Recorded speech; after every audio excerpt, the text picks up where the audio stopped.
Mi nombre es Lily, tengo 34 años. La noche del cumpleaños número 65 de mi madre, después de 5 años de infierno con la fertilidad y 2 bebés muertos. Me levanté en su mesa de cena y les dije que por fin estaba embarazada de 22 semanas. Mi madre me miró directamente a los ojos, sonrió y dijo, esperemos que este no herede tu asquerosa debilidad. Mi padre se burló y añadió, esperemos que no fracases en esto también. Fracasas en todo. Ethan se puso rígido a mi lado. Saqué la carta que había escrito mi obstetra y comencé a leer. En la tercera oración, el rostro de mi madre se puso blanco. Pero no tenía ni idea. Esta noche, mi padre llevaba una segunda carta. Y en exactamente 9 minutos, el timbre sonaría, trayendo un fantasma que habían enterrado hace 28 años. Un fantasma que destruiría todo lo que habían construido sobre mi dolor. Bienvenidos de nuevo a Revenger Episodes, donde las familias tóxicas finalmente son expuestas y las hijas silenciadas tienen la última palabra. Si alguna vez te han llamado débil las personas que se supone debían amarte, estás en tu hogar. Deja un comentario con desde dónde estás escuchando y dale a suscribir. Esta se pone más oscura y más dulce. Quiero empezar antes de todo eso. Antes del pastel, antes del brindis, antes de las sillas. Quiero empezar con la palabra. La palabra era debilidad. Mi madre me la entregó cuando tenía 4 años y nunca me la pidió de vuelta. Tenía 4 años cuando me caí de un triciclo en el picnic de la iglesia y me partí la rodilla contra un pedazo de bordillo. El corte no era profundo. El moretón que se extendió a la mañana siguiente, sin embargo, era del tamaño de todo mi muslo. Morado en los bordes, amarillo en el centro. Mi madre dobló una servilleta con flores en un cuadrado, la presionó contra mi pierna y me dijo que dejara de llorar porque Brooke se había caído de un caballo el verano anterior y no había llorado. Brooke tenía 6 años. Brooke ya era perfecta. Mi madre puso la servilleta en un marco de vidrio en la pared del comedor el año en que cumplí 7. Colgó allí durante 30 años. La noté de nuevo la noche en que todo se derrumbó. Me hacía moretones con facilidad. Me cansaba con facilidad. A los 9 años, mi madre tenía un vocabulario, dramática, sensible, delicada. A los 12, tenía una frase. Lily, el mundo no va a ralentizarse por tus sentimientos. A los 16, mi pediatra sugirió un panel de análisis de sangre. Mi madre le dijo que yo era una adolescente que buscaba atención y reprogramó la cita para nunca. Reprogramé mi propia opinión sobre mi cuerpo para que coincidiera con la suya porque eso es lo que hacen las hijas del Medio Oeste cuando sus madres son más ruidosas que sus terminaciones nerviosas. Me casé con Ethan Buckley en 2018. Lo conocí en la biblioteca pública de Worthington un año antes, en el pasillo de no ficción. Ambos alcanzábamos el mismo libro sobre el duelo. Ninguno de los dos estaba llorando abiertamente nada. Simplemente éramos el tipo de personas que leen sobre eso de todas formas. Ethan es ingeniero de software. Escucha más de lo que habla. Cuando mi madre lo conoció por primera vez, le dijo delante de mí que yo siempre había sido la delicada y que debía tener paciencia. Lo dijo como una etiqueta de advertencia. Él sonrió, tomó mi mano por debajo de la mesa y dijo, yo prefiero la palabra cuidadosa. Empezamos a intentar tener un bebé en 2020. Yo tenía 28 años. Se lo dije a mi madre en mayo. Ella dijo, no te hagas ilusiones. Tu cuerpo nunca ha sido confiable. 5 años pasaron así. 3 rondas de FIV, $63,000. No teníamos un cuaderno azul donde registrara cada ciclo, cada código de medicamento, cada conteo de extracción, cada fecha de transferencia de embriones, cada resultado. En agosto de 2022, perdí al primer bebé a las 9 semanas. En mayo de 2024, perdí al segundo a las 11. Después de cada pérdida, mi madre tenía una frase diferente y el mismo mensaje. Después de la primera, dijo, algunas mujeres simplemente no están hechas para esto. Después de la segunda, dijo, quizás tu cuerpo te está diciendo algo. Ese mensaje de voz todavía está en mi teléfono. No borro las cosas que podría necesitar leer en voz alta más tarde. En el otoño de 2024, después de la segunda pérdida, llegó un paquete de mi madre. Dentro había un cardigan de cachemira color avena doblado prolijamente. Nuevo, con una tarjeta escrita a mano encima. Para cuando finalmente dejes de intentarlo. Mamá. No abrí el cardigan durante 3 meses. Cuando finalmente lo hice, Isen estaba parado en el umbral del dormitorio y dijo, puedes quemarlo.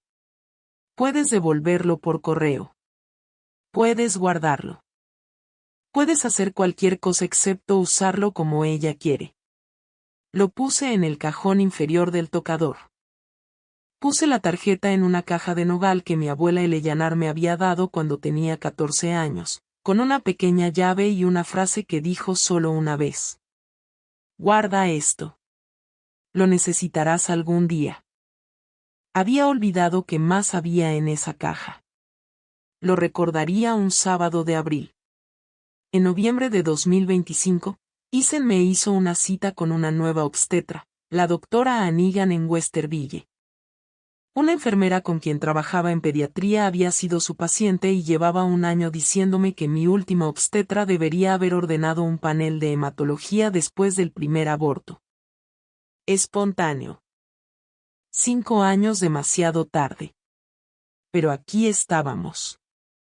El consultorio de la doctora.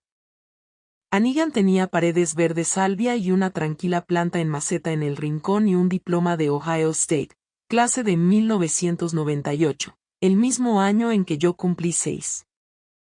Leyó mi historial durante 11 minutos sin hablar. Cuando levantó la vista, dijo, Lily, antes de planificar cualquier cosa, quiero hacerte un panel de antifosfolípidos. 2 pérdidas inexplicables con tu historial de moretones, tu historial de fatiga. Tu obstetra anterior debería haber ordenado esto en 2022. Le pregunté qué era el síndrome antifosfolípido. Usó palabras sencillas. Un trastorno autoinmune. Mi sistema inmunológico estaba produciendo anticuerpos que hacían que mi sangre se coagulara en los lugares equivocados, incluyendo la placenta. Cortaba el suministro de sangre del bebé. Parecía una pérdida inexplicable si nadie hacía la prueba. Era, en sus palabras, altamente tratable, frecuentemente pasada por alto, a veces hereditaria. Cuando la prueba dio positivo, se sentó frente a mí y me hizo una pregunta que mi obstetra anterior nunca me había hecho. ¿Alguien en tu familia materna ha sido diagnosticado con esto? ¿Tías, abuela, tu madre? Dije, nadie. Siempre han estado bien. Escribió algo en mi historial. No levantó la vista. Dijo, pregúntale a tu madre cuándo fue su última prueba. No por ella, por ti, por tu hija. Comencé con aspirina diaria en dosis bajas e inyecciones de heparina 2 veces por semana. Aprendí a ponerme la inyección por la mañana en la piel suave por encima de la cadera, el hisopo de alcohol frío contra mis dedos. Isen estaba parado en el umbral del dormitorio todas las mañanas del primer mes. Nunca entraba. Sabía que necesitaba que esos 5 segundos en particular fueran míos. El primer mes que lo intenté, me embaracé naturalmente. Después de 5 años de agujas y clínicas y salas de transferencia de embriones, mi cuerpo lo hizo por sí solo. En el momento en que a mi sangre se le dio permiso para comportarse. Lloré por primera vez en 5 años por algo que no era una pérdida. Isen puso su frente contra mi frente y no dijo nada por un largo tiempo. A las 20 semanas, La técnica de ultrasonido movió la sonda y dijo, ¿es una niña? Es perfecta. Está midiendo fuerte. La semana antes del cumpleaños número 65 de mi madre, regresé con la doctora Hannigan y le pedí una carta, no una nota en el historial. Una carta en papel membretado con su número de teléfono impreso en la parte inferior con una copia del resultado del laboratorio Quest Diagnostics adjunta. Me preguntó por qué. Le dije, porque mi madre me ha llamado débil toda mi vida, y quiero un documento que ella pueda leer. La doctora Hannigan estuvo en silencio por un largo momento. Luego dijo, Lily, quiero que sepas algo antes de escribir esto. El síndrome antifosfolípido es hereditario. Viaja a través de las familias. Independientemente de lo que diga tu madre cuando escuche esto, tú no inventaste tu cuerpo. Tu cuerpo ha estado diciendo la verdad desde que tenías 4 años. Solo necesitaba que alguien escuchara. Me entregó el sobre 3 días antes de la cena. Color crema, 7 por 10 pulgadas. El logotipo de su clínica en relieve en la parte superior izquierda. Dentro, 4 oraciones impresas en su papel membretado. No lo abrí.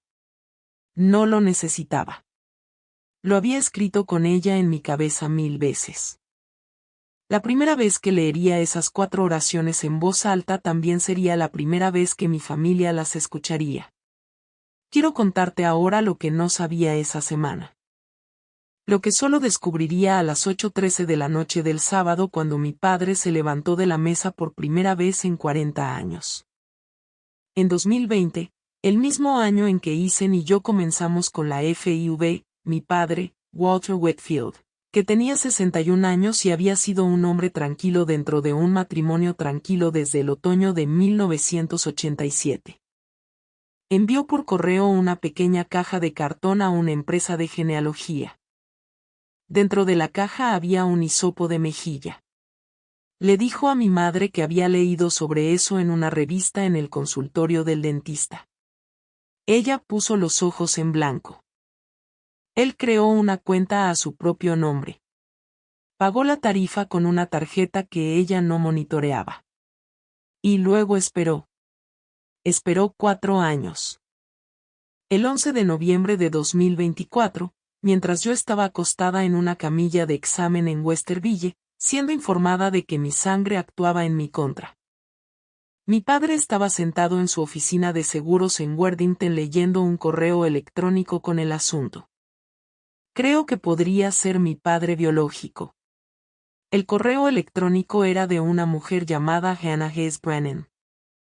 Tenía 38 años. Vivía en Cincinnati. Había sido criada en un hogar de acogida familiar toda su infancia. Su madre biológica, Rebecca Hess, había muerto en julio de 1986 por una embolia de líquido amniótico, 3 horas después de dar a luz a una niña sana de 6 libras en el hospital Bethesda. Hannah había realizado una prueba de ancestría por curiosidad. La coincidencia que arrojó fue con un W. Whitfield de Worthington, Ohio. Probabilidad de medio hermano, confianza extremadamente alta. Mi padre estuvo sentado en su oficina durante 23 minutos después de leer su mensaje. Salió al estacionamiento. Se quedó junto a su auto. No lloró. Había llorado su porción en 1986 y de nuevo en 1998. Y un hombre que ha llorado 2 veces en su vida por el mismo hijo raramente llora una tercera vez. Volvió adentro. Le respondió en 3 días. Su primera oración fue, Hannah, lo sabía. Nunca dejé de saberlo. Tu madre me hizo prometer. Rompí muchas cosas en 28 años, pero nunca dejé de enviar los cheques. La señora Brennan los devolvió en 1999. Quiero que sepas que lo intenté. La conoció por primera vez a finales de enero de 2026 en una cafetería en Vine Street en Cincinnati. Le dijo a mi madre que conducía hacia allá para una conferencia de seguros. Trajo un pequeño álbum de cuero que había mantenido escondido en el cajón inferior de su escritorio durante 28 años. Detrás de una carpeta que había etiquetado Declaraciones de Impuestos 1998, que mi madre nunca había abierto porque mi madre no tocaba las cosas aburridas. Dentro del álbum había fotos de Hannah a los 6, 8, 10 y 12 años, enviadas a él por correo por Helen Brennan, la mujer que la había criado. Había una mancha de agua en la página 4. Mi padre la señaló desde el otro lado de la mesa de la cafetería y dijo, esto es de la mañana en que nació Lily, marzo de 1992. Estaba mirando esta foto cuando llamó el hospital. Hannah, que ya tenía 40 años, escuchó. No le pidió que se disculpara por los años. Solo le hizo una pregunta. ¿Tienes otros hijos, papá? Él dijo Brooke y Lily. Lily es la que han llamado débil toda su vida. Lily está embarazada. La madre de Lily todavía no sabe lo que yo sé. Deslizó una carpeta sobre la mesa. Los registros médicos de Hannah. Le había pedido que los trajera. No sabía cómo preguntarle a su otra hija, la que compartía su apellido y su quietud, si su cuerpo también podría estar cargando lo que el cuerpo de su hermana había cargado. Así que le preguntó a la hija que tenía todas las razones para rechazarlo y ella no lo rechazó. La carpeta contenía el diagnóstico de Hannah, síndrome antifosfolípido, confirmado en agosto de 2021 después de su segundo aborto espontáneo. Había leído su propio historial porque era trabajadora social en el Cincinnati Children's y los trabajadores sociales aprenden a leer los historiales. Miró a mi padre desde el otro lado de la mesa y dijo, es hereditario, papá. Pensé que debía saberlo. Por Lily. Él le contó entonces sobre la cena, sobre el cumpleaños número 65 de mi madre el sábado, 4 de abril, sobre la carta que yo iba a traer. Le dijo que había estado esperando 28 años por la noche adecuada. Le dijo que no iba a pedirle que viniera. Pero tampoco iba a tomar esta decisión sin ella porque lo único peor que lo que mi madre había hecho sería hacer algo para arreglarlo sin consultar a la hija que había pagado el precio más alto. Hannah estuvo en silencio por un largo tiempo. Luego dijo, vendré. Esperaré afuera. Tú decides si abres la puerta. La noche del martes, 31 de marzo, mi padre se encontró con Isen en una cafetería en State Street en Westerville. Deslizó un sobre de Manila sobre la mesa y le pidió a Isen que no me dijera. Todavía no 3 días más. Le dijo a Isen que Hannah estaría en su auto estacionado a 2 cuadras de la casa a las 7:52 del sábado. Le dijo a Isen que se asegurara de que yo leyera primero la carta de mi obstetra. Le dijo a Isen que si algo le pasaba antes del sábado, si mi madre se enteraba de alguna manera, Isen debía tomar el sobre de Manila y entregármelo él mismo. Le dio a Isen una pequeña llave de latón. Esta es la llave del cajón inferior del escritorio de mi oficina. El álbum está ahí. Si lo necesitas, búscalo. Lily merece la prueba con o sin mí. Isen puso la llave en su billetera. No me dijo nada. Me miró a los ojos esa noche desde el otro lado de nuestra mesa de cocina y dijo solo una cosa. Cuando algo te sorprende el sábado, mírame primero. Yo te estaré mirando a ti. Pensé que estaba hablando de que mi madre dijera algo cruel. No tenía idea de que estaba hablando de una puerta. El sábado llegó lento. Era el primer sábado de abril. El pasto en el jardín delantero de nuestro apartamento apenas comenzaba a tomar el color del dinero de nuevo. Me puse un vestido de punto azul marino que no se tensaba sobre mi vientre. Guardé el sobrecolor crema de la doctora Hannigan en el bolsillo lateral de mi bolso, donde también vivían mis recibos de farmacia.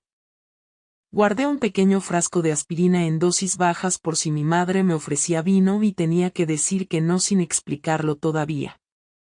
Guardé mi teléfono, mis llaves y un trozo de chocolate negro porque había aprendido en 5 años que siempre debes tener una pequeña cosa en el bolsillo que sea solo tuya. La tía Joan viajó en el asiento trasero. La habían recogido de su condominio en Clintonville a las 5:38. Llevaba una blusa azul marino, el mismo tono que los uniformes que había usado durante 31 años en la usina del Riverside Methodist antes de jubilarse. Sostenía un regalo envuelto en su regazo, una bufanda de cachemira en suave color camello, algo que mi madre recibiría cortésmente y nunca usaría. Isen manejaba. La radio estaba en volumen bajo. Heavenly Day de Patty Griffin sonó y la tía Joan se inclinó hacia adelante y la apagó antes del coro. No dijo por qué. Dije, Joan, ¿estás callada esta noche? No respondió por un largo momento. El semáforo en Stroke Bridge se había puesto en rojo. Había 38 segundos en el contador del cruce peatonal. Los conté.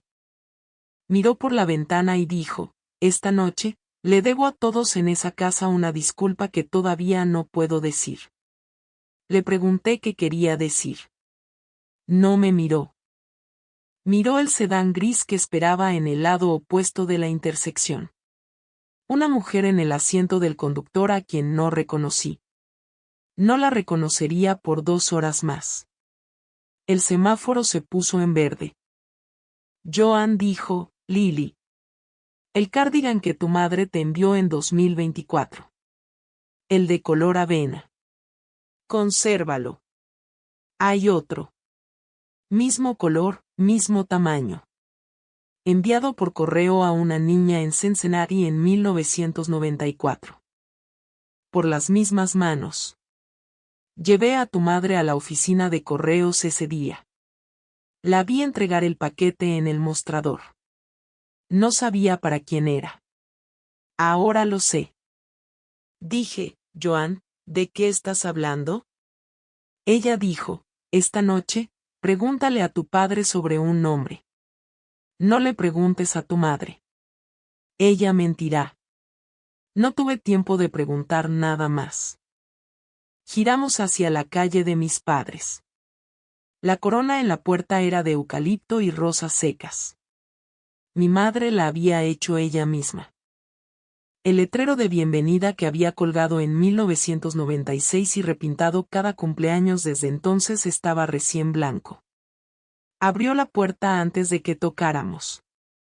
Llevaba un cardigan de cachemira color camello que nunca había visto antes. Besó el aire cerca de mi mejilla. Miró mi vientre y no dijo nada. Desde el interior de la casa llegaban las pequeñas voces agudas de mis sobrinas y la voz más fuerte de Brooke llamando el nombre de Charlotte. Mi madre dijo, Lily, llegas tarde. Los niños tienen hambre. Brooke tuvo que hacerle mac and cheese a Charlotte mientras esperábamos. Desde el comedor, mi padre dijo, Diane, llegaron 3 minutos antes. Ella no le respondió. Entré a la sala y puse mi abrigo en el perchero. Miré la pared sobre la chimenea donde las fotos familiares habían colgado en el mismo arreglo desde 1996. La foto central había sido cambiada desde la última vez que estuve aquí. Ya no era la foto de mis padres, Brooke y yo en la graduación universitaria de Brooke. Era una foto nueva. Brooke y su esposo Ryan y sus 3 hijos posando en un tramo de césped verde frente al lente de un fotógrafo. Los 5 con suéteres color crema. Una familia de 5 enmarcada en caoba. Yo no estaba en ella. Tampoco estaba mi padre. No dije nada. Entré al comedor. La mesa del comedor era de nogal, puesta con 11 sillas. Los platos eran el Lanex Brockdale que mi madre había heredado de su propia madre Eleanor en 2009, el mismo año en que mi abuela se mudó a una residencia de mayores. Las servilletas de lino eran las nuevas, las que tenían la inicial W bordada en hilo crema. Una nueva corona de pequeñas velas blancas recorría el centro de la mesa. Los focos Edison de la araña brillaban cálidos. Mi sobrina Meline, de 12 años y seria, ayudaba a su hermana menor Charlotte a anudar una servilleta alrededor de su cuello. Mi sobrino Tyler, que tenía 9 años, pateaba su pie contra una pata de la silla hasta que mi cuñado Ryan puso una mano sobre su rodilla. Mi abuela Eleanor, de 88 años, estaba sentada en la cabecera de la mesa con un vestido azul marino, las manos dobladas en su regazo, los ojos muy despiertos. La tía Joan empujó la silla de Eleanor las últimas 6 pulgadas hasta la mesa. Al hacerlo, Eleanor levantó la mano y apretó la muñeca de Joan. Dijo algo muy suavemente que no pude escuchar. Joan asintió. Mi padre jaló la silla a su lado para mí. Me senté. Isen se sentó a mi otro lado. Mi padre no miró a mi madre. Miró su vaso de agua. Mi madre se paró en la cabecera del extremo opuesto de la mesa y levantó su copa de champán. Walter, dijo, ¿podrías decir la bendición rápido? El asado se está enfriando. Mi padre esperó un momento. Dijo, Señor, gracias por la familia en esta mesa, todos nosotros, y por la verdad que traes a ella. Amén. La sonrisa de mi madre se tensó exactamente 1 grado. No lo habría notado en ningún otro año de mi vida. Lo noté ahora. Levantó su copa. A mi verdadera familia, dijo a mi hija Brooke, mi yerno Vaen y mis 3 perfectos nietos. Que el Señor siga bendiciéndonos con salud, risas y buen comportamiento. A la familia. Las copas se levantaron alrededor de la mesa. Mi padre no levantó la suya. La tía Joan no levantó la suya. Mi abuela Eleanor no levantó la suya. Brooke levantó la suya, pero lentamente, mirando a mi madre. Ryan levantó la suya por cortesía. Los niños no tenían copas. Levanté mi copa de jugo de granada a medias. Brooke lo notó. Puso su propia copa sobre la mesa. Lily, dijo. Eso es jugo. ¿Estás manejando? Sostuve la copa firme. Miré a mi madre. No, Brooke. Estoy embarazada. 22 semanas. La habitación se quedó quieta por 4 segundos. Mi madre dejó su copa de champán sobre el mantel de lino con una fracción de más fuerza. Una gota se derramó por el borde. No la limpió. Inclinó la cabeza hacia mí. Sonrió de la manera en que me había sonreído 1000 veces a lo largo de 34 años. La amabilidad en ella siempre había sido la parte más cruel. Me había pasado toda la vida intentando ganarme una sonrisa diferente. Dijo muy suavemente, oh, cariño, esperemos que este no herede tu asquerosa debilidad. Mi padre no me miró cuando dijo su frase. Miró el centro de mesa. Su voz fue seca. Dijo, esperemos que no fracases en esto también, Lily. Fracasas en todo. Meline, de 12 años, miró a su abuela. Dijo, muy pequeño. Abuela, eso es cruel. Brooke puso su mano en el brazo de Meline. No habló. Isen no se movió. No me miró, y no miró a mi padre. Miró su tenedor. Lo dejó sobre su plato con la delicadeza de un hombre que coloca algo frágil en un estante. Sentí a mi hija patear dentro de mí una vez, luego 2 veces, luego una tercera vez, lenta y constante, de la manera en que había estado pateando durante las últimas 3 semanas. Puse ambas manos sobre mi vientre, no para protegerla, no para esconderla, solo para asegurarme de que ella sintiera que yo la sentía. Dije, mamá, papá, antes de que haya más pastel, tengo algo que leer. Mi madre dijo, Lily, este es mi cumpleaños. Dije, y después de 34 años esta noche. Tengo algo que leer en él. Saqué el sobre color crema de mi bolso. Abrí el sobre. Saqué la carta. El reloj en la pared sobre el aparador marcaba las 5:08. Aclaré mi garganta. Esto es de mi obstetra. Dije, la doctora Anigan en Westerville. Lo escribió a mi solicitud el 27 de marzo en su papel membretado con su número de teléfono impreso en la parte inferior y una copia del resultado del laboratorio Quest Diagnostics adjunta. Cualquier persona en esta mesa puede llamar y verificarlo. Empecé la oración 1. La señora Buckley fue diagnosticada en noviembre de 2025 con síndrome antifosfolípido, un trastorno autoinmune que causa pérdidas recurrentes del embarazo cuando no se trata. Con aspirina diaria en dosis bajas e inyecciones de heparina 2 veces por semana. Su embarazo actual está progresando normalmente a las 22 semanas. Hice una pausa. Levanté la vista. Dije con mi propia voz, no la voz de la carta, eso significa que nunca fui débil. Tenía un diagnóstico que nadie se molestó en hacer durante 34 años. Brooke dejó su tenedor. Meline me miraba, inmóvil. Mi madre seguía sonriendo, pero la sonrisa no tenía dónde aterrizar.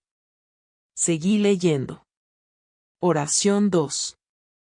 El síndrome antifosfolípido muestra fuertes patrones familiares y sigue un patrón de herencia autosómica dominante en muchas familias. Se recomienda firmemente a la señora Buckley que informe a todas las parientes femeninas de primer grado, madre, hermanas, hijas, tías maternas, sobre la necesidad de hacerse la prueba. Mi abuela Eleanor movió su mano desde su regazo y la colocó sobre su propio pecho, sobre su corazón. No habló. No necesitaba hacerlo. Había estado cargando esta misma palabra en su cuerpo desde 1968. Dije, mamá, ¿alguna vez te has hecho la prueba? Mi madre dijo, no. ¿Por qué lo haría, Lily? Eso es. La interrumpí. Eso no es lo que la abuela está a punto de decir. Mi madre giró la cabeza 1 centímetro hacia su propia madre. Eleanor no levantó la vista. Leí la oración 3. Oración 3.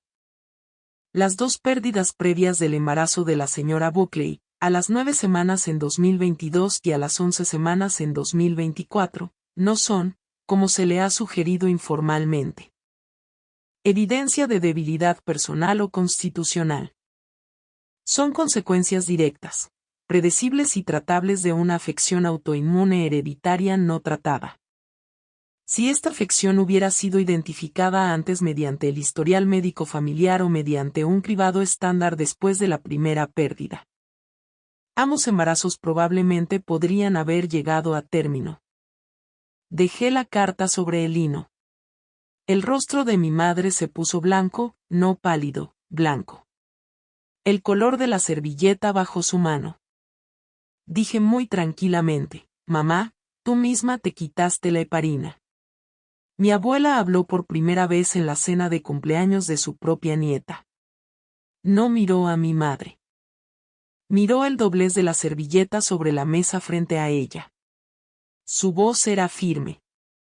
Diane, dijo. El auto era un Buick 1989. El hospital era el Riverside Methodist. La doctora era Helen Worthington. La fecha era el 14 de junio de 1991. Tenías 30 años.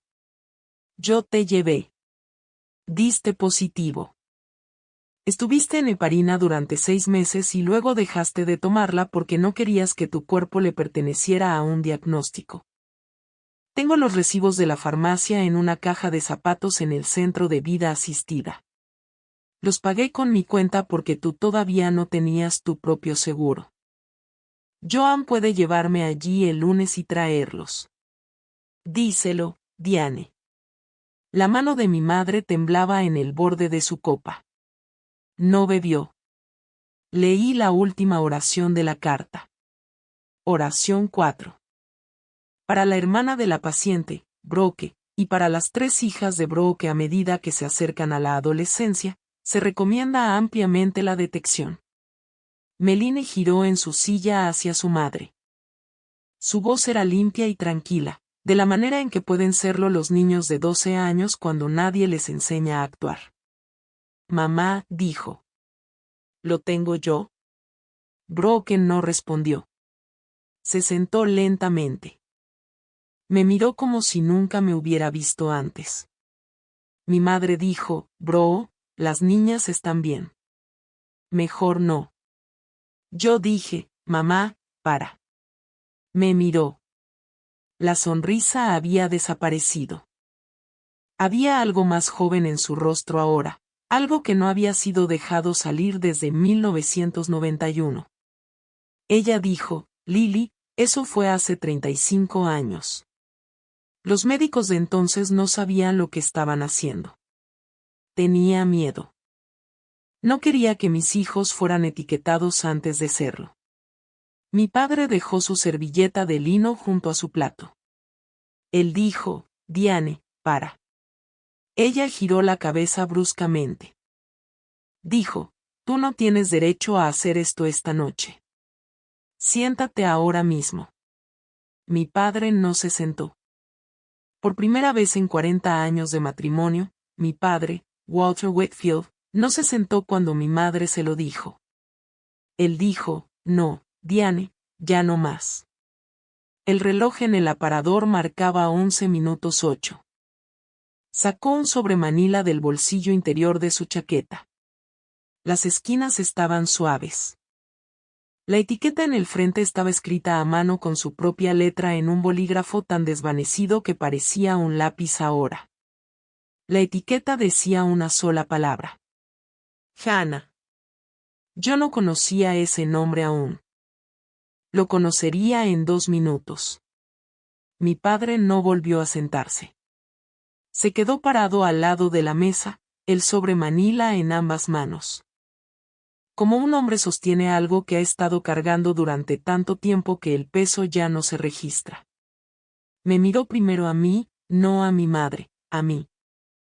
Dijo, Lily, antes de decir lo que estoy a punto de decir, necesito que sepas algo.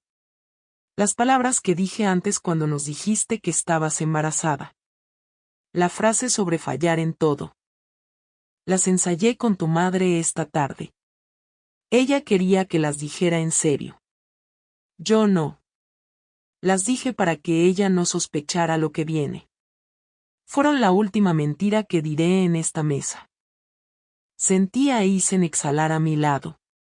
No había exhalado en mucho tiempo. Lo miré. Él ya me estaba mirando a mí. Me había dicho 3 días antes en nuestra mesa de cocina que cuando algo me sorprendiera, debía mirarlo primero a él.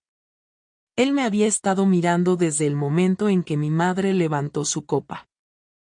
Había estado esperando a que yo recordara. Mi padre puso el sobremanila sobre el lino. Abrió la solapa. Sacó el contenido y lo colocó sobre el mantel en una fila ordenada. Talones de giros postales. 12 años de ellos. 12 por año apilados y sujetados con clip.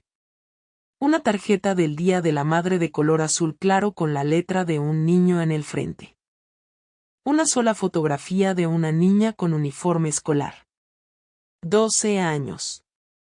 Cabello castaño oscuro.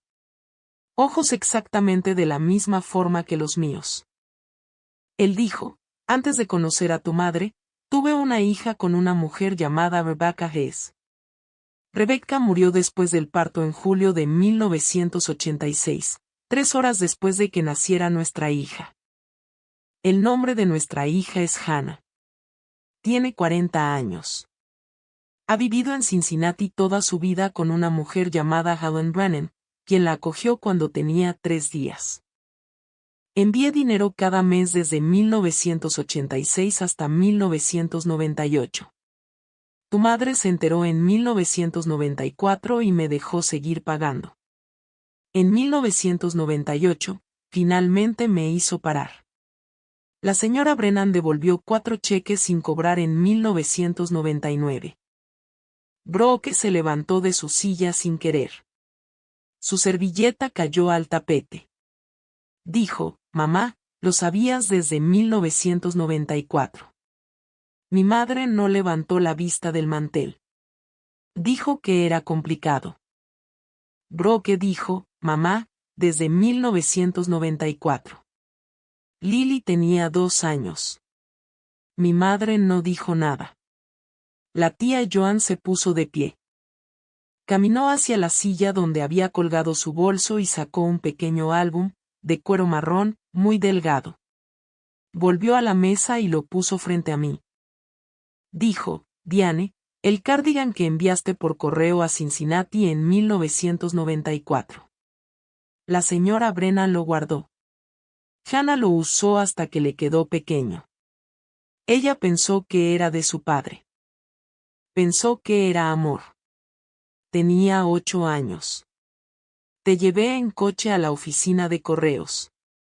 Vi cómo escribías la dirección en el paquete. He cargado ese día durante 32 años. Abrí el álbum. En la tercera página había una fotografía de una niña, quizás de 9 años, sentada en los escalones de un porche en Cincinnati. Llevaba puesto un cardigan de cachemira color avena, exactamente el mismo peso, el mismo cuello. El mismo color que mi madre me había enviado por correo a mi apartamento en 2024 con la tarjeta que decía, para cuando finalmente dejaras de intentarlo. Miré a mi madre. Dije, mamá, compraste ese cardigan 2 veces. Ella dijo, Lily, yo dije 2 veces. Mi padre se volvió hacia el pequeño álbum de cuero a su lado de la mesa. Lo abrió en la página 4. Señaló una tenue mancha de agua. Esta página, dijo, es de la mañana en que nació Lily. Marzo de 1992. Estaba sentado en la cocina mirando la foto escolar de Hannah cuando llamó el hospital y dijo, tu madre estaba de parto. Diane me pidió que tirara el álbum en 1998. Le dije que lo hice. Lo guardé en el cajón inferior de mi escritorio durante 28 años detrás de una carpeta etiquetada Declaraciones de Impuestos. Ella nunca lo abrió. Toqué la página.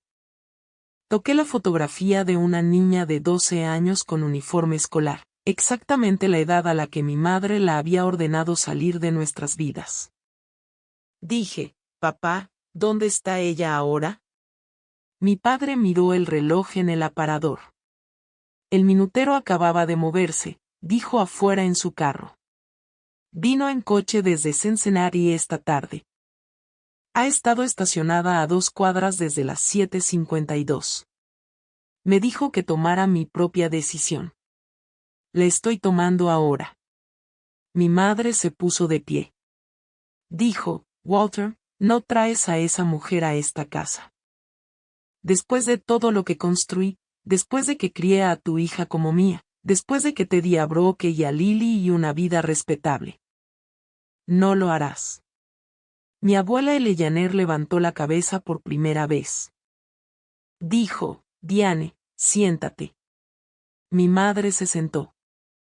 Eleanor Wakefield de 88 años había dicho 2 palabras y una mujer de 65 años que había gobernado este comedor durante 40 años se sentó como una niña de 10 años que finalmente había sido corregida.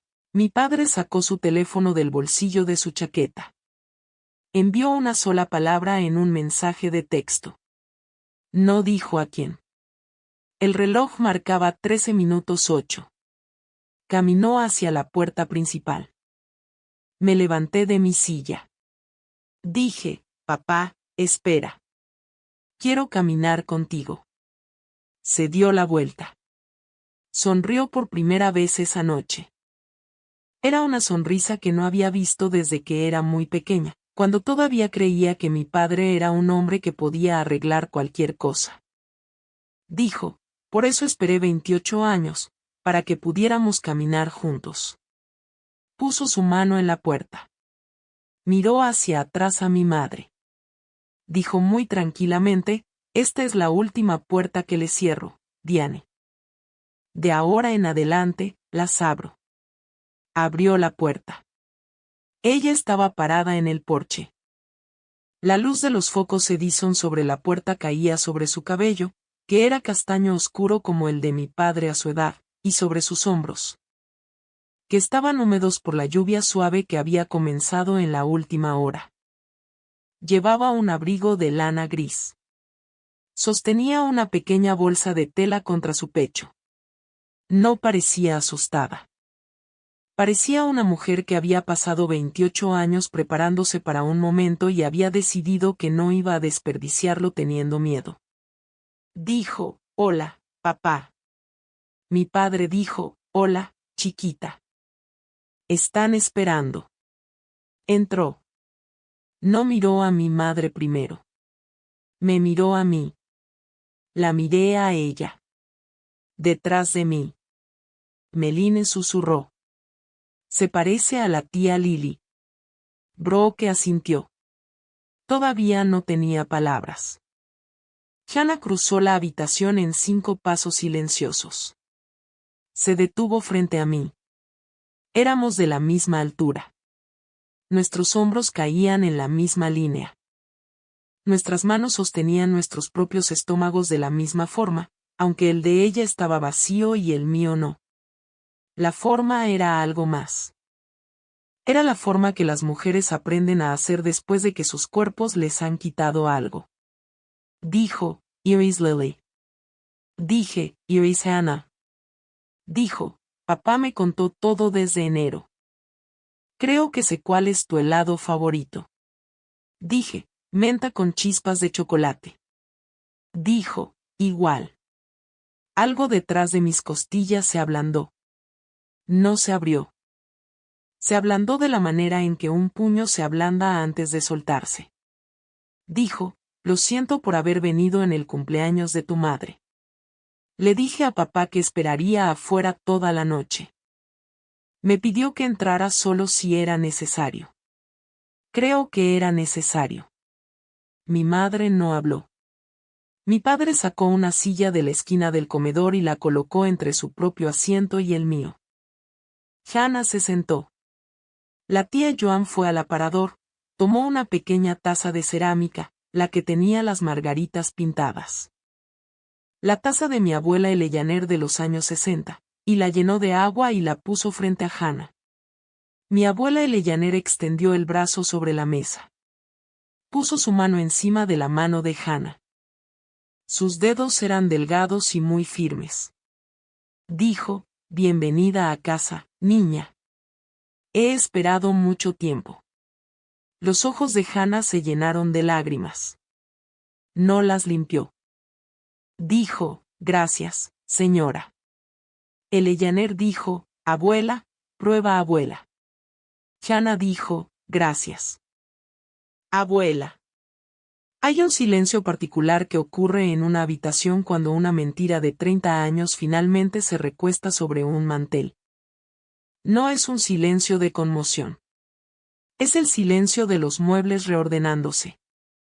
Hannah desabrochó su bolsa de tela. Sacó una carpeta azul marino con el logotipo del Hospital Infantil de Cincinnati en el frente. La puso sobre la mesa junto a la carta de mi obstetra y el sobremanila de mi padre. 3 documentos ahora. 3 conjuntos de evidencia. 3 maneras de decir la misma palabra. Dijo, Lily, debería haberte dicho antes. Yo también lo tengo. Perdí 2 bebés. El segundo a las 14 semanas. Me dijeron que era inexplicable. Lo resolví yo misma en 2021. Soy trabajadora social. Aprendí a leer mi propio historial clínico. Tú y yo hemos pasado toda nuestra vida cargando lo mismo. Solo que no conocíamos los nombres de la otra.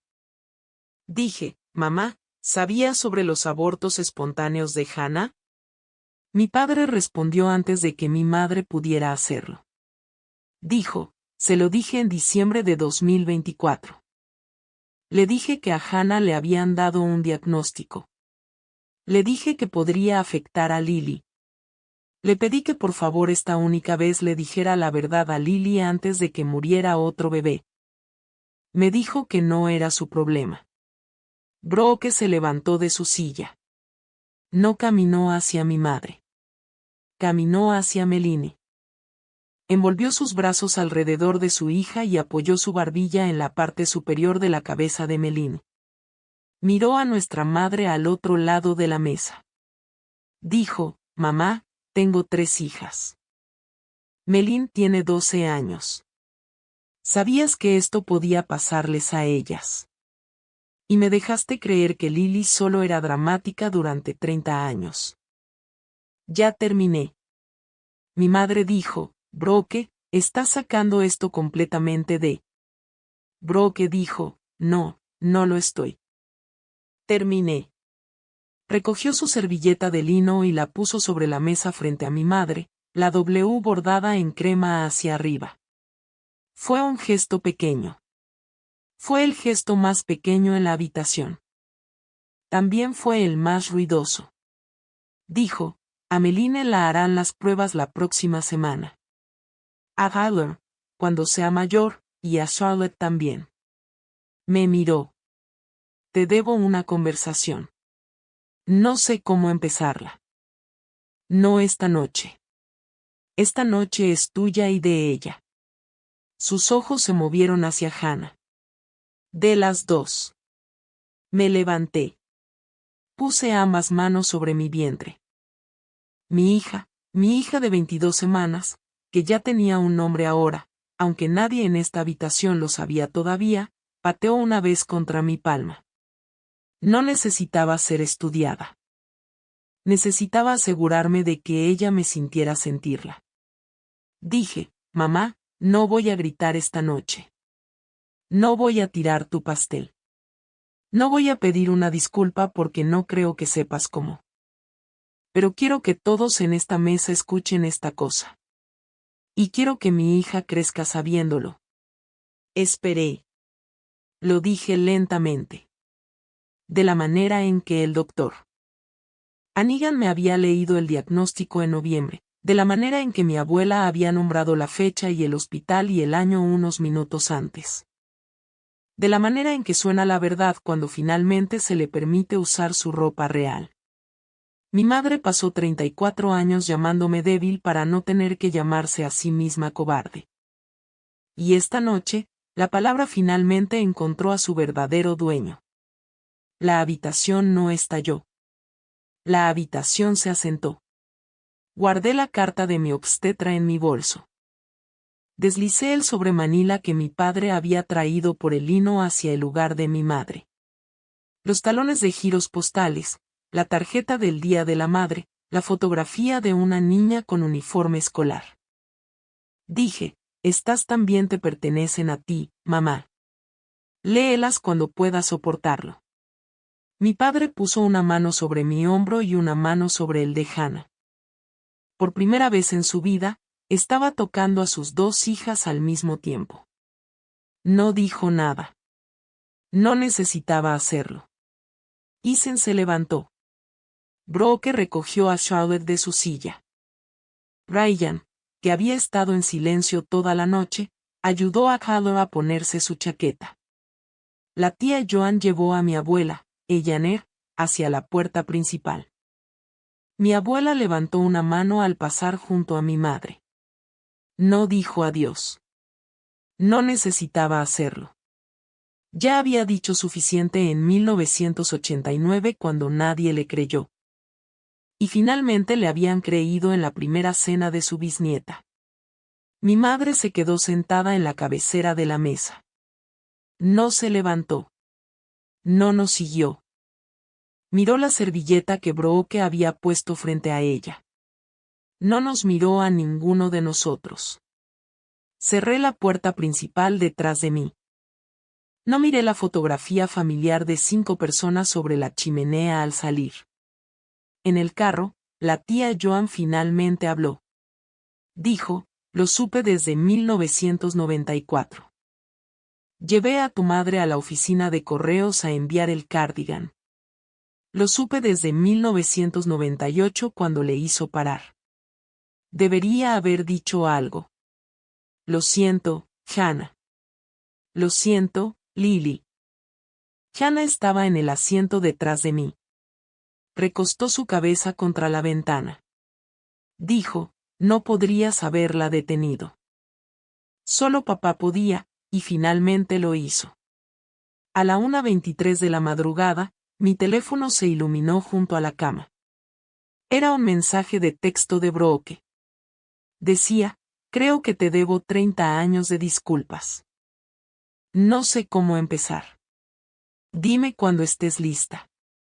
Llevaré a Meline a sus pruebas el próximo martes. ¿Vendrás con nosotras? Le respondí por mensaje. Dije, sí. El lunes por la mañana, mi padre me llamó desde el estacionamiento de un Cracker Barrel en Westerville. Había dormido en nuestro sofá de la sala el domingo por la noche. No había vuelto a casa. Dijo, Lily, llamé a un abogado de separación esta mañana, todavía no de divorcio. Separación. No le estoy pidiendo a tu madre que regrese. Me estoy preguntando si yo puedo regresar a mí mismo. La terapia empieza el jueves. Hannah me recomendó a alguien. Hizo una pausa. Aclaró su garganta de la manera que solía hacerlo cuando yo era pequeña. Y tenía algo que decir que no había practicado decir. Dijo, y Lily, cuando llegue el bebé, si quieres. Hannah y yo nos gustaría estar allí. Los dos. Dije, sí, papá. Los dos. Esa tarde, mi abuela Eleanor dejó un mensaje de voz desde el teléfono en el vestíbulo del frente de su centro de vida asistida. Duraba 1 minuto y 18 segundos. Lo escuché 3 veces. Dijo, Lily, soy la abuela.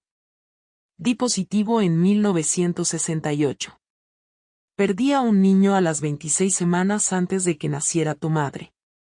Le dije a tu madre en 1989 cuando te estaba esperando a ti. Ella no me creyó. La llevé de todas formas a Riverside en 1991. Dejó la heparina y yo se lo permití.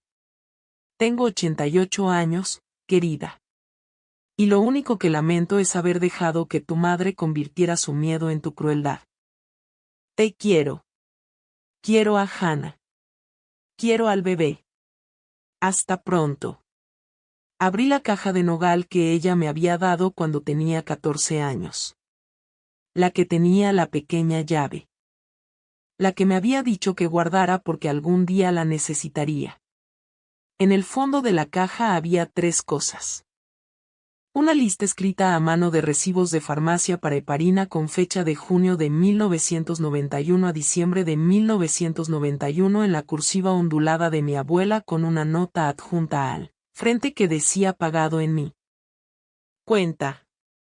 Un papel doblado con una dirección de Cincinnati escrita en lápiz y un pequeño sobresellado con un trozo de cinta amarillenta.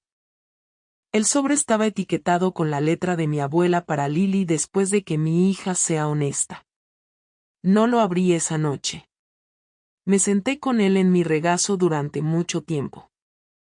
El siguiente martes, Brooke llevó a Meline al consultorio del Dr. Hannigan. Yo escribía en el asiento trasero. Meline me hizo preguntas sobre la extracción de sangre. No tenía miedo. Era el tipo de niña de 12 años que lee el historial clínico por encima del hombro del técnico. En la sala de espera, Brooke me dio un vaso de papel con té de jengibre del Starbucks al otro lado de la calle. No dijo nada. Se sentó a mi lado. 2 hermanas en una sala de espera. 30 años tarde. 5 días después, el resultado de la prueba de Meline volvió negativo. Brooke le envió un mensaje de texto a Hannah por primera vez esa noche. Dijo, la prueba de Matthew volvió sin problemas. Lily estaba con nosotras. Me gustaría conocerte. Cena en mi casa. Mamá y papá no estarán. Hannah respondió 4 minutos después. Dijo, sí. 3 semanas después de la cena, Isen y yo manejamos a Cincinnati. Mi padre siguió en su propio carro.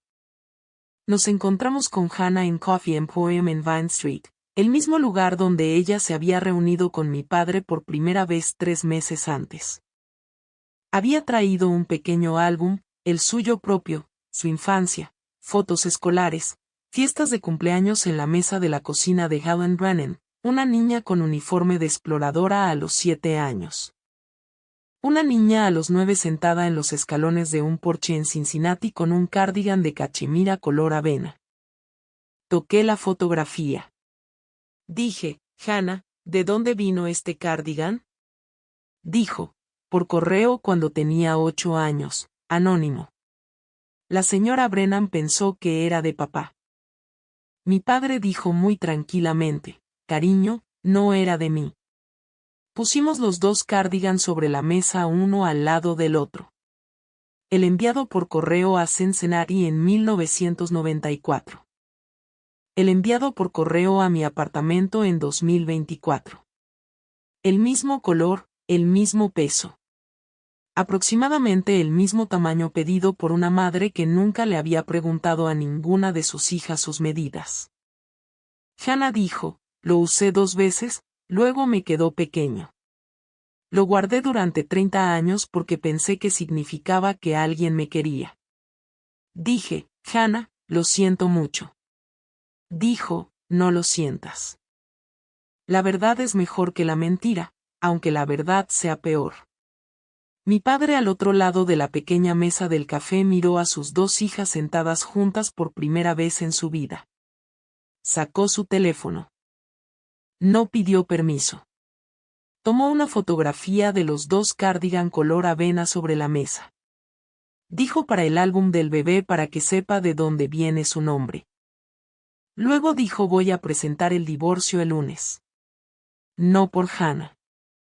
No por Lily, sino porque he sido un hombre que vivía en la casa de alguien más durante 40 años, y me gustaría que la última década fuera mía. Hannah y yo pusimos nuestras manos sobre la suya al mismo tiempo. No nos miramos la una a la otra cuando lo hicimos. No tuvimos que hacerlo. El 27 de abril, llegó una carta a nuestro buzón. El sobre era de papel craft. El sello era un sello permanente con un diseño de flor de cerezo. Mi madre había ido a la oficina de correos ella misma a elegirlo. La letra en el sobre era la suya. No era una carta larga. No era de la manera en que alguna vez soñé que podría ser una carta de ella. Una disculpa. Mi madre todavía no sabe cómo escribir una de esas. Quizás nunca lo sabrá. Pero la carta decía una cosa que nunca había dicho antes. Decía la verdad sin adornos. Decía, Lily, no sé cómo escribir esta carta, así que escribiré solo lo que sé. Di positivo en junio de 1991. Mi madre me llevó. Dejé la medicación después de 6 meses porque no quería que mi cuerpo le perteneciera a un diagnóstico. Cuando te salían moretones a los 4 años, me vi a mí misma. Cuando perdiste al primer bebé, me vi a mí misma. No te quise menos. Me quise menos a mí misma. Y te hice cargarlo. No estoy pidiendo volver a tu vida. Solo te estoy diciendo que sé lo que hice. El nombre de Hannah, tu nombre, los 2. Diane. La leí una vez. No lloré. No la tiré. La coloqué dentro de la caja de nogal que mi abuela Eleyaner me había dado cuando tenía 14 años. La caja se estaba llenando ahora. La carta de mi obstetra, el sobre manila de mi padre, la nota con la dirección de Cincinnati en el lápiz de mi abuela, el sobresellado marcado para Lily después de que mi hija sea honesta. Y ahora la carta de mi madre, papel craft y flores de cerezo. No le respondí.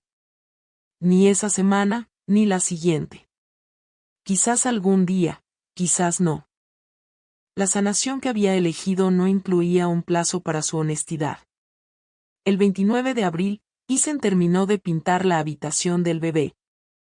Las paredes eran de un suave verde salvia, del mismo color que el consultorio del Dr. Hannigan. La cuna era de nogal, pedida a un pequeño taller en Athens, Ohio, el mismo tipo de madera que la caja de mi abuela. La mecedora que Ethan había construido él mismo durante el invierno en la esquina del cuarto de huéspedes mientras yo estaba en reposo en cama. Se paró en la puerta de la habitación terminada con una pequeña placa de madera lijada en sus manos. Había tallado las letras él mismo. Dijo, ¿ya decidiste? Dije, Hannah Joy Buckley. Hannah por la hermana que mi madre intentó borrar. Joy porque eso es lo que ella es. Sin importar lo que me dijeron que era mi cuerpo, él cruzó la habitación y me rodeó con sus brazos. Me abrazó durante mucho tiempo. No dijo nada. Nunca había sido un hombre que necesitara muchas palabras. Colgó la placa en la puerta. Tomé una fotografía con mi teléfono. Se la envié a Hannah. Ella respondió 3 minutos después. Dijo, estoy llorando en una cafetería. Papá está aquí. Él también está llorando. Te queremos. La queremos a ella. El 30 de abril, el último día del mes, coloqué una nueva fotografía enmarcada en el estante sobre la cuna. No era la fotografía familiar de 5 personas que había colgado sobre la chimenea de mi madre. Era una fotografía tomada en Coffee Emporium en Vine Street 3 semanas antes. Mi padre, yo, Hannah, Ethan, 4 personas, una pequeña mesa de café, la luz de abril entrando por la ventana delantera. Me paré en la habitación del bebé. La luz de la tarde entraba por las cortinas de lino. Los narcisos en el jardín estaban comenzando a florecer. Si alguna vez has sido la voz más pequeña en la mesa de tu propia familia, escuche esta parte con atención. Me dijeron que era débil toda mi vida. Me dijeron que mi cuerpo fallaría. Me dijeron que mi hija heredaría mi fracaso. La verdad era más sencilla. La verdad era un diagnóstico que mi madre guardaba en un cajón. Una hija que mi padre cargaba en un escritorio. Un nombre que mi abuela guardó en una postal durante 2 décadas. La verdad era paciente. La verdad esperó hasta que yo fuera lo suficientemente fuerte para leerla en voz alta. La única herencia que le dejo a mi hija es esta. Ella conocerá todos sus nombres. Sabrá de quién viene. Y nunca en esta vida la llamarán débil personas que le tienen miedo a la verdad. Puse mi mano en mi vientre. Mi hija pateó una vez, lenta y firme contra mi palma. Cerré la puerta de su habitación. Apagué la luz. Afuera de la ventana, comenzó la primera lluvia de abril del nuevo mes. Si esta historia te encontró esta noche y reconociste tu propia mesa familiar en algún lugar de ella, no eres débil. Eres alguien que ha estado esperando la carta correcta para leer en voz alta. La carta es tuya cuando estés listo. Y cuando estés listo, la habitación se asentará igual que la mía.